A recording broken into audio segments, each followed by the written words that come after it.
Hello friends, welcome back your own channel chart bank with David में। सो दोस्तों, आज के इस वीडियो में आपको टाटा स्टील बीएसएल, फिर से सुन लीजिए, टाटा स्टील बीएसएल इस कंपनी का मैं आपको डीप टेक्निकल एनालिसिस करके बताऊंगा। साथ ही आने वाले टाइम में हमें कितना टारगेट, इक्वली उसके हिसाब से हमें क्या स्टॉप लॉस रखना चाहिए, क्यों रखना चाहिए, उसके पीछे का लॉजिक क्या है, कंपनी किस टाइप का बिजनेस करती है, कंपनी के रेवेन्यू, बैलेंस शीट, प्रॉफिट क्या है। तो आपको एक ओवरऑल व्यू देने की कोशिश करूंगा और हम ये डिस्कस करेंगे कि आने वाले टाइम में हमारे लिए स्विंग ट्रेडिंग के लिए स्टॉक बेस्ट रहेगा या नहीं रहेगा। तो चलिए बात करते हैं one second Tata steel BSL के। तो देख सकते हैं इसे मैंने डेली टाइम फ्रेम में सेट करके रखा है, वन डे के टाइम फ्रेम में, जिससे हमें ओवरऑल ट्रेंड समझ में आता है।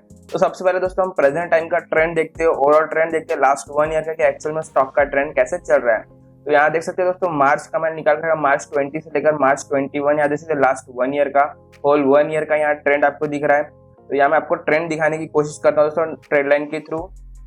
तो देखेंगे लास्ट 1 ईयर का जो ट्रेंड है, अच्छा खासा अप ट्रेंड है, अच्छा खासा बुलिश मोमेंटम बना हुआ है लास्ट 1 ईयर के, इसमें आप देख सकते हैं। इसके अलावा दोस्तों जो स्टॉक था दोस्तों मार्च 20 के, यानी जो मार्च 20 में मार्च 20 में जो स्टॉक था 17 रुपीज का था। 17 रुपीज से जो स्टॉक है दोस्तों 34 से डबल, यानी जो स्टॉक ने 3x रिटर्न दे दिया। अभी जो स्टॉक है 51 पे ट्रेड कर रहा है, यानी जो स्टॉक है दोस्तों वैसे ही 3 गुना हो चुका है लास्ट 1 ईयर में, यानी 3 गुना पैसे आपके डबल करके दे चुका है। इतना स्ट्रॉन्ग है, अप ट्रेंड में बना हुआ है। तो इससे अच्छा हमें और क्या ट्रेंड चाहिए। तो हमें प्रेजेंट टाइम का ट्रेंड अच्छा खासा समझ गया, अच्छा खासा बुलिश मोमेंटम, अच्छा खासा अप ट्रेंड बना हुआ है। बट दोस्तों हम टेक्निकल एनालिसिस कर रहे हैं तो हमें थोड़े पास्ट के भी एक्शन देखने होते हैं, जिससे हमें ओवरऑल स्टॉक की परफॉर्मेंस, स्टॉक की चाल समझ में आती है कि स्टॉक का ओवरऑल ट्रेंड कैसे चालू था लास्ट 2 ईयर से। तो देख सकते हैं मैंने लास्ट 2 ईयर का कुछ डाटा निकाल के रखा है। तो यहाँ देख सकते हैं 2015, वैसे तो 2015 का यहाँ पे देख सकते हैं 2015 से डाउन ट्रेंड है, बट लास्ट 2 ईयर का ही देखेंगे, ज्यादा पुराना भी नहीं देखेंगे। हिस्ट्री अपने आप को रिपीट करती है, बट ज्यादा भी पुराना देखना उतना इंपॉर्टेंट नहीं होता। तो यहाँ देख सकते हैं 2018 के आसपास का देख सकते हैं जो स्टॉक था यहाँ पे था दोस्तों, तकरीबन जो भी स्टॉक है 51 पे, तो तब जो स्टॉक था यहाँ पे 58 के आसपास था। तो जो स्टॉक था यहाँ से कंटिन्यू से डाउन ट्रेंड था, कंटिन्यू से नीचे गिरते गिरते दोस्तों देख सकते हैं 16 रुपीज तक पहुंच गया था लास्ट 2 ईयर से। मैं आपको ट्रेड लाइन बना के दिखा सकता हूँ, जैसे कि यहाँ देख सकते हैं हमारी एक ट्रेड लाइन बन के दिख रही होंगी। देख सकते हैं सिंपल सा जो लास्ट 2 ईयर से जो ट्रेंड था ओवरऑल डाउन ट्रेंड था, फिर यहाँ से जो ट्रेंड कन्वर्ट हुआ, अब यहाँ से अच्छा खासा अप ट्रेंड बना हुआ है। यानी आप ऐसा नहीं कह सकते कि कोरोना से पहले स्टॉक का ट्रेंड डाउन ट्रेंड था, कंपनी के कुछ पर्सनल इशू थे, इसके वजह से जो स्टॉक ओवरऑल डाउन ट्रेंड में था। और अब हम ऐसा कह सकते हैं कि ओवरऑल जो ट्रेंड है अच्छा खासा अप ट्रेंड में स्टॉक कन्वर्ट हो चुका है। इसके अलावा जो स्टॉक है दोस्तों ऐसे, तो आप देखेंगे जो स्टॉक है यहाँ पे आपको दिख रहा होगा, जो स्टॉक है वन सेकंड दोस्तों वीकली टाइम फ्रेम में आपको दिखाऊंगा। तो जो स्टॉक है एक टाइम पे दोस्तों 500 के लेवल पे ये ट्रेड करता था, क्योंकि इतनी क्वालिटी है कंपनी थी। कंपनी के बारे में भी आपको डिटेल में बताने की मैं कोशिश करूंगा, बट फिलहाल के लिए हमारे लिए मोस्ट इंपॉर्टेंट है ओवरऑल जो ट्रेंड अच्छा खासा अप ट्रेंड है, जो कि ट्रेंड अभी कन्वर्ट हो चुका है, इस ट्रेड लाइन को ब्रेक करके अच्छा खासा अप ट्रेंड है। तो चलिए दोस्तों अभी इसे वीकली टाइम फ्रेम में सेट करके देखते हैं कि weekly time frame overall view कैसा स्टॉक का, वीकली टाइम फ्रेम में कैसा क्या ट्रेंड है। वीकली टाइम फ्रेम में हम सबसे पहले क्या देखते हैं, वॉल्यूम। तो देख सकते हैं दोस्तों यहाँ वॉल्यूम कितनी स्पीड से बढ़ रहा है, काफी अच्छी बड़ी बड़ी कैंडल आपको दिख रही है, देख सकते हैं 25 million, 70 million, 36 million.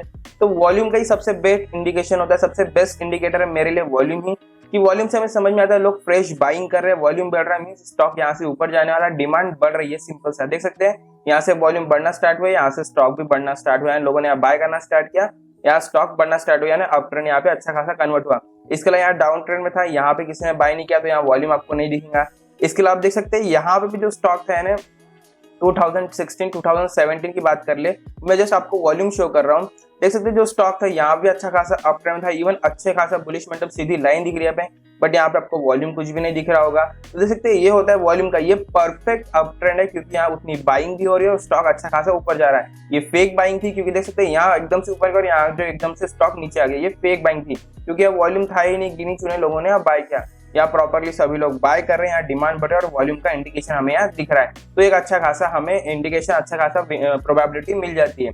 Overall trend देखेंगे अच्छा खासा अप ट्रेंड है। और जैसे कि मैंने बताया दोस्तों, जो स्टॉक एक लॉन्ग टाइम से डाउन ट्रेंड था, आप देख सकते हैं काफी लॉन्ग टाइम से डाउन ट्रेंड था। इसके अलावा जो स्टॉक है एक टाइम पे, जैसे कि मैंने बताया 500 के लेवल पे ये ट्रेड करता था, तो काफी लॉन्ग स्टे देख सकते हैं। यहाँ से अप ट्रेंड, फिर down trend, up trend, down trend, अब सिंपल से यहाँ से अप ट्रेंड हमें जाने की तैयारी कर रहे हैं। जैसे कि मैंने आपको बताया ट्रेडिंग साइकोलॉजी हमें समझनी पड़ेगी, जो स्टॉक है अभी अपने लोएस्ट पॉइंट पे ये चल रहा है। तो अब आपको समझ में आ गया ट्रेडिंग साइकोलॉजी की। अब इसे 1 मंथ के टाइम फ्रेम में सेट करके देखते हैं। 1 मंथ के टाइम फ्रेम का दोस्तों ये होता है कि जो एक कैंडल होती है होल, यानी पूरे एक मंथ की होती है, इसका मतलब ये होता है मंथली टाइम फ्रेम का। तो सबसे पहले दोस्तों मैं आपको मंथली टाइम फ्रेम में क्या बताता हूँ कि जो स्टॉक ओवर वैल्यूड है या अंडर वैल्यूड है, और ओवरऑल मैं आपको इंडिकेशन बताता हूँ मंथली टाइम फ्रेम में भी, और ट्रेंड समझाने की कोशिश करता हूँ। तो सबसे पहले मैं ट्रेंड बताता हूँ आपको। तो देख सकते हैं यहाँ फ्रेश बाइंग हुई है लास्ट 4-5 मंथ से, जैसे कि आपको यहाँ दिख रहा होगा, और अच्छा खासा अप ट्रेंड तो यहाँ दिख ही रहा है। सिंपल सा ट्रेंड आपको समझ में आ गया। अब सीधा आपको ये बताता हूँ कि जो स्टॉक है ओवर वैल्यूड है या अंडर वैल्यूड है। देख सकते हैं जो स्टॉक का एक समय जो ऑल टाइम हाई था दोस्तों 560 के आसपास था, और जो स्टॉक का जो लोएस्ट है मैं अभी कह लेता हूँ कोरोना के टाइम का, तो जो स्टॉक का लोएस्ट था दोस्तों आप 17 रुपीज का कह सकते हैं। तो देख सकते हैं जो स्टॉक है कितने कम प्राइस पे, कितने डिस्काउंटेड प्राइस से मिल रहा है। नहीं, मैं ऐसा कह सकता हूँ जो स्टॉक है दोस्तों अभी आपको 90% डिस्काउंट पे मिल रहा है, 90-85% पे डिस्काउंट पे मिल रहा है। काफी ग्रोइंग सेक्टर है, स्किल सेक्टर का स्टॉक है, काफी अच्छा है, काफी अंडर वैल्यूड ये स्टॉक है। आप इसमें लॉन्ग टर्म इन्वेस्टिंग के लिए बिल्कुल जा सकते हैं अगर आपको इसमें वैल्यू दिखती है तो।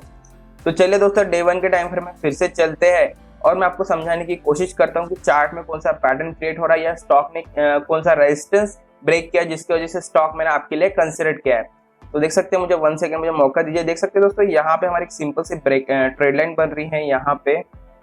तो दोस्तों ये ब्रेक हो गई है, देख सकते हैं सिंपल सी। यहाँ पे स्टॉक में आपको और अच्छे से एक बार और समझा देता हूँ। 1 सेकंड मुझे मौका दीजिए, 1 सेकंड दोस्तों।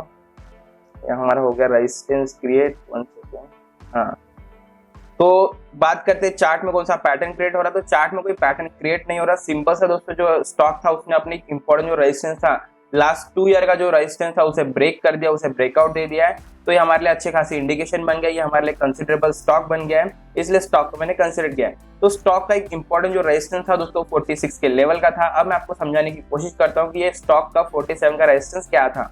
तो देख सकते हैं जो मैंने जैसे आपको पहले समझा कि जो स्टॉक ओवरऑल जो था डाउन ट्रेंड में था, बट स्टॉक ने दोस्तों एक प्रोबेबिलिटी होती है कि हर बार जो स्टॉक होता है दोस्तों अपना ट्रेंड रिवर्सल करने की कोशिश करता है, ट्रेंड को पलटने की कोशिश करता है। कि डाउन ट्रेंड है तो अप ट्रेंड जाने की कोशिश करता है, और अप ट्रेंड है तो डाउन ट्रेंड। देख सकते हैं ओवरऑल जो ट्रेंड था डाउन ट्रेंड है, जैसे कि मैं आपको पहले ही बता चुका हूँ डेली टाइम फ्रेम में। तो जो स्टॉक है दोस्तों उसने फर्स्ट टाइम यहाँ पे अप्रैल 2018 के आसपास अपना जो लेवल है दोस्तों 46 से क्रॉस करने की कोशिश की, बट वहां से रिएक्शन फेस किया। उसके अलावा देख सकते हैं सेकेंड टाइम यहाँ पे जून 18 के आसपास यहाँ पे उसने दोस्तों यहाँ क्रॉस करने की कोशिश की 46 के लेवल को, फिर यहाँ से फिर से रिजेक्शन फेस हुआ। इसके अलावा आप देख सकते हैं यहाँ पे अच्छा खासा वॉल्यूम भी था प्रॉपर्ली, बट दिसंबर 2018 के आसपास यहाँ फिर से रिजेक्शन फेस किया दोस्तों स्टॉक, यानी 46 के लेवल से ही, यानी 46 के लेवल को 3 टाइम में रिजेक्शन फेस कर चुका था उसे क्रॉस करने के चक्कर में, बट ब्रेकआउट या फिर उसे क्रॉस नहीं कर पाया, हर बार रिजेक्शन फेस कर देता था। और फाइनली फिर दोस्तों देख सकते हैं स्टॉक का ओवरऑल डाउन ट्रेंड आ गया, यहाँ कोरोना की न्यूज आ गई तो स्टॉक और नीचे गिर गया। और फाइनली दोस्तों यहाँ पे उसने मल्टीपल टाइम उसे ट्राई करने के बाद फाइनली यहाँ से ब्रेकआउट दिया जाए। देख सकते हैं यहाँ भी ब्रेकआउट दिया था दोस्तों फाइनली अच्छे वॉल्यूम के साथ, 11 मिलियन के अच्छे खासे वॉल्यूम के साथ यहाँ उसने ब्रेकआउट दिया था। देख सकते हैं यहाँ कॉन्सिडर थी 25 फेब को, बट उसे मेंटेन और सस्टेन नहीं कर पाया। तो फाइनली जो स्टॉक है फिर नीचे आ गया, फाइनली उसने यहाँ से फिर से अच्छे खासे बिग वॉल्यूम के साथ, मैं आपको वॉल्यूम बताता हूँ 13 मिलियन के वॉल्यूम के साथ अच्छे खासे वॉल्यूम यहाँ से ब्रेकआउट दिया और अच्छा खासा अपट्रेंड हमें शो किया, इसलिए स्टॉक को मैंने कंसिडर किया। फर्स्ट टाइम दोस्तों जो स्टॉक था यहाँ से उसने ब्रेकआउट दिया तभी मैं आपको बता सकता था, बट मैं रीटेस्ट का वेट कर रहा था। रीटेस्ट करने के बाद देख सकते हैं यहाँ प्रॉपरली टेस्ट करके ऊपर जा रहा है, तो इसी टाइम का मैं वेट कर रहा था कि इसी टाइम पे मैं आपको बता सकूं और मैं भी इंटर कर सकूं। तो आई होप आपको समझ में आ गया होगा कि स्टॉक को मैंने क्यों कंसिडर किया है, क्या लॉजिक है उसके पीछे, स्टॉक को कंसिडर करने के पीछे। तो सिंपल सा लॉजिक था, बट आपको मैंने इसे वीकली, मंथली और डेली टाइम फ्रेम में सेट करके दिखा दिया। थोड़े शॉर्ट पीरियड ऑफ टाइम में 2 आवर के टाइम फ्रेम में सेट करके देखते कि शॉर्ट पीरियड ऑफ टाइम में स्टॉक में ओवरऑल ट्रेंड कैसे चल रहा है। तो देख सकते हैं जैसे कि मैंने बताया यहाँ से अच्छे खासे वॉल्यूम में ब्रेकआउट देने के बाद बट स्टॉक मेंटेन नहीं कर पाया, सेलिंग आ गई फिर से। देख सकते हैं यहाँ ऊपर नीचे यहाँ कंसोलिडेशन मोड में था, जैसे कि मैं आपको एक ट्रेलर बना के दिखा देता हूँ तो काफी आसानी से आपको समझ में आ जाएगा दोस्तों। तो देख सकते हैं यहाँ पे जैसे यहाँ से इसने ब्रेकआउट दिया अच्छे बिग वॉल्यूम के साथ, फिर स्टॉक नीचे आ गया। यहाँ पे दोस्तों कंसोलिडेशन मोड चालू था इसका, देख सकते हैं यहाँ पे 21 मार्च से लेकर आप ऐसा कह सकते हैं 8 मार्च से लेकर आप ऐसा कह सकते हैं 26 मार्च, यानी पूरा होल मंथ, एक मंथ यहाँ उसने कंसोलिडेशन किया, अपनी स्ट्रेट लाइन को ब्रेकआउट देता, फिर मेंटेन करता, फिर रिजेक्शन फेस करता। फाइनली उसने दोस्तों देख सकते हैं यहाँ से फाइनली अच्छे खासे ब्रेक मोमेंटम के साथ ब्रेकआउट दिया, अच्छा खासा अप ट्रेंड शो किया और यहाँ से वो अच्छा खासा ऊपर वो चले गया है। तो ये बेस्ट टाइम है स्टॉक को हमें इंटर करने का। 2 आवर के टाइम फ्रेम में हमें क्लियर कट व्यू देखने को मिल गया कि स्टॉक का ट्रेंड कैसा चालू है। अगर आप इसमें जबरदस्ती कोई पैटर्न क्रिएट करना चाहते हैं तो कर सकते हैं, बट दोस्तों जबरदस्ती पैटर्न क्रिएट करके कोई मतलब नहीं। जितना सादा सिंपल और क्लियर कट रखेंगे ट्रेड लाइन के थ्रू उतनी काफी आसानी होगी आपको ट्रेड करने में। इसके अलावा इसे 30 मिनट के टाइम फ्रेम में और सेट करके देखते हैं काफी और शॉर्ट पीरियड ऑफ टाइम में, तो क्या ट्रेंड दिखता है हमें और समझने की कोशिश करते हैं। तो देख सकते हैं दोस्तों, सिंपल सा जैसे कि मैंने बताया, ब्रेकआउट देने के बाद यहीं पे कंसोलिडेशन करा था। उसके अलावा यहाँ पे आपको एक पैटर्न दिख रहा होगा, डब्ल्यू पैटर्न का आप कह सकते हैं। कि उसका फर्स्ट बॉटम यहाँ क्रिएट हो रहा है, ये सेकंड बॉटम यहाँ पे, और फाइनली उसने अच्छा खासा ब्रेकआउट किया। इसे आप डबल बॉटम पैटर्न भी कह सकते हैं, फर्स्ट बॉटम यहाँ पे, सेकंड बॉटम यहाँ पे। देख सकते हैं इसे क्रॉस करने के बाद कितना अच्छा बिग वॉल्यूम के साथ इसने यहाँ पे हमें ब्रेकआउट दिया, अच्छा खासा अप मोमेंटम शो किया। आप इसे डब्ल्यू पैटर्न या डबल बॉटम पैटर्न अपने हिसाब से आप कुछ भी कह सकते हैं। तो यहाँ शॉर्ट पीरियड टाइम में पैटर्न क्रिएट हो रहा है, और जब भी पैटर्न बनता है हमें अच्छा खासा बुलिश मोमेंटम ही दिखता है। यानी हमारे लिए शॉर्ट पीरियड टाइम में, यानी 30 मिनट के टाइम फ्रेम में, डेली टाइम फ्रेम में, सभी इसमें विन विन की प्रोबेबिलिटी बढ़ रही है। और ऑल्दो दोस्तों, अगर आप इसमें इन्वेस्ट करते हैं या मीन्स आप इसमें स्विंग ट्रेडिंग के लिए जाते हैं, तो स्टॉक थोड़ा नीचे आए तो बिल्कुल पैनिक मत होइए। स्विंग ट्रेडिंग इसी के लिए होती है कि थोड़ा वेट कीजिए, पेशेंस रखिए, आपको आपका इन्वेस्टमेंट का रिटर्न डेफिनेटली मिलेगा ही। अब सीधा बात करते हैं कंपनी के बारे में। तो टाटा स्टील तो दोस्तों आपने सुना ही होगा, टाटा स्टील एक सेपरेट बड़ी कंपनी, अपनी देश की दूसरे नंबर की टॉप स्टील सेक्टर की कंपनी है, जो मेटल सेक्टर को लीड करती है, उन्हें डोमिनेट करती है। तो इसके अलावा टाटा स्टील बीएसएल क्या है, तो टाटा स्टील बीएसएल दोस्तों, जो बीएसएल है उसका फुल फॉर्म है भूषण स्टील लिमिटेड। दोस्तों जो कंपनी काफी अच्छा परफॉर्म कर रही थी, बट 2015 के बाद कंपनी में कुछ प्रॉब्लम्स आ गई भूषण स्टील लिमिटेड में। कंपनी की फाइनेंशियल जो हेल्थ थी अच्छी नहीं थी, कुछ डेट्स वगैरह थे। तो 2018 में दोस्तों जो टाटा स्टील था उसने दोस्तों ये बीएसएल जो है ना, भूषण स्टील लिमिटेड, इसे खरीद लिया था और इसे अपने अंडर अक्वायर कर लिया था। बट फिर भी ये जो एक as a separate company, separate entity के थ्रू, मतलब सेपरेट एंटिटी की समान अपना बिजनेस करती है और प्रॉफिट और लॉस को मेंटेन और सस्टेन करती है। बात करें कंपनी की दोस्तों, तो कंपनी की जो नॉर्मल सेल्स होता है स्टील का, वो होता है दोस्तों नॉर्मल, जो यानी लास्ट जो 5 और 6 क्वार्टर थे इनके, 4-5 क्वार्टर, वो उतने अच्छे नहीं है क्योंकि उनके कुछ इशू लॉस वगैरह के। तो कंपनी का जो रेवेन्यू था 4000 करोड़, 4500 करोड़, 5000 करोड़ नॉर्मल जा रहा था, हर बार उनका सेल्स उतना हो रहा था, बट कंपनी को प्रॉफिट नहीं हो रहा था। कंपनी हमेशा लॉस ही फेस करती, कभी 300 करोड़ का लॉस, कभी 600 करोड़ का लॉस, इतना सेल्स होने के बाद भी। बट उसके अलावा देख सकते हैं लास्ट 2 क्वार्टर में जो कंपनी का जो रेवेन्यू है काफी अच्छा है ना दोस्तों, उतना ही है, 5000 करोड़ का, 5800 करोड़ का कंपनी का जो रेवेन्यू उतना ही है ना, सेल्स उतना ही है।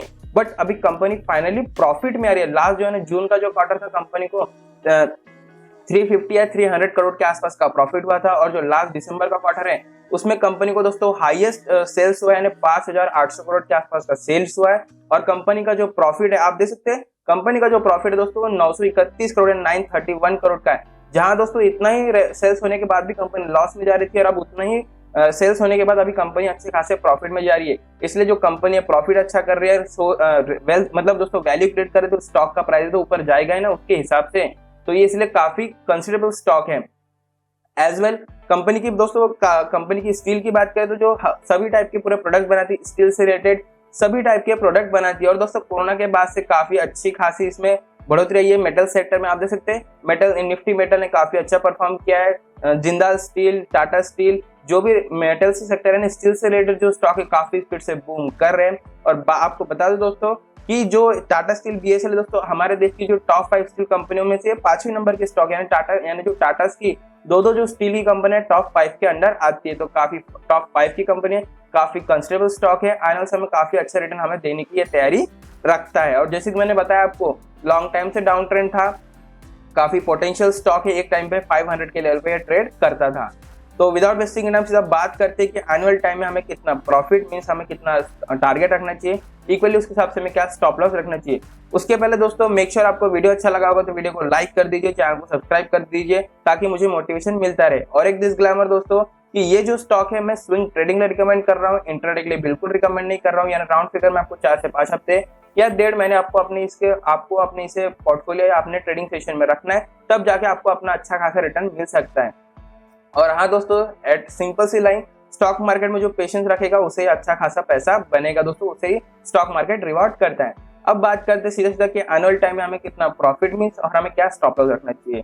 तो सबसे पहले दोस्तों जो हमारा प्रॉफिट होना चाहिए वो होना चाहिए दोस्तों 75 रुपीज का या 76 रुपीज का आप कह सकते हैं। और उसके अलावा जो हमारा स्टॉप लॉस दोस्तों 42 रुपीज का होना चाहिए। अब वो क्यों होना चाहिए उसके बारे में बात करते हैं। तो शुरुआत करते हैं प्रॉफिट से यानी टारगेट से। सीधा सीधा दोस्तों आपको सिंपल सा लॉजिक दिख रहा होगा कि स्टॉक है दोस्तों, यहाँ से अगर अभी इसने ब्रेकआउट दे दिया, अच्छे से मेंटेन सस्टेन कर लिया, यहाँ से जो स्टॉक है धीरे धीरे ऊपर जाएगा दोस्तों, तो यहाँ पे उसे रेजिस्टेंस फेस करने मिल सकता है 76 के लेवल पे। अब वो क्यों मिल सकता है, क्यों देख सकते हैं यहाँ मल्टीपल टाइम दोस्तों मल्टीपल टाइम उसने 76 का जो लेवल है उसे क्रॉस करने की कोशिश की। आप देख सकते हैं फर्स्ट टाइम यहाँ पे, सेकंड टाइम, थर्ड, फोर्थ, यानी कई बार उसने यहाँ पे उसे क्रॉस करने की कोशिश की, बट क्रॉस नहीं कर पाया, ब्रेकआउट नहीं दे पाया। इसलिए दोस्तों यहाँ पे भी हमारे लिए 76 का लेवल एज अ रेजिस्टेंस की तरह एक्ट करेगा। यहाँ पे हमें रेजिस्टेंस फेस करने मिल सकता है। इसलिए टू बी सेफर साइड जो हमारा प्राइमरी नीचे जो टारगेट रहेगा 76 का रहेगा। इसके बाद अगर यहाँ से वो ब्रेकआउट दे देता तब के लिए मैं आपको अपडेट कर दूंगा दोस्तों, ऐसी कोई बात नहीं है। इसके अलावा जो हमारा स्टॉप लॉस है 42 रुपीज का क्यों होना चाहिए उसके बारे में बात करते हैं।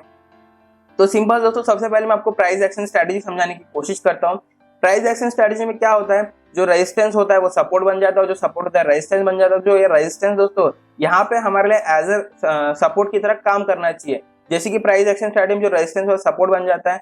बट दोस्तों जो स्टॉक है हमारा मल्टीपल टाइम्स यहाँ रिटेस्ट कर चुका है, जैसे मैंने बताया यहाँ पे मल्टीपल टाइम, यहाँ पे कई बार अपनी इस ट्रेड लाइन को मेंटेन कर चुका है। तो दोस्तों अगर जो स्टॉक है फिर से अपने इस ट्रेड लाइन को एज अ सपोर्ट यहाँ पे रिटेस्ट करता है, तो जो हम अगर यहाँ पे स्टॉप लॉस रखें तो हमारा जो स्टॉप लॉस है काफी आसानी से हिट हो जाएगा, और यहाँ से ये फिर से रिटेस्ट करके ऊपर जा सकता है। इसलिए टू बी सेफर साइड जो हमारा स्टॉप लॉस रहेगा दोस्तों, हम थोड़ा नीचे का लेके, जैसे कि आपको यहाँ दिख ही रहा होगा, जो स्टॉक है यहाँ से कई बार दोस्तों नीचे भी आ चुका है, और जो आने के बाद वो अपना 43 के लेवल से दोस्तों यहाँ से पुल बैक करता है प्रॉपरली 43 के लेवल से, जैसे कि देख सकते हैं।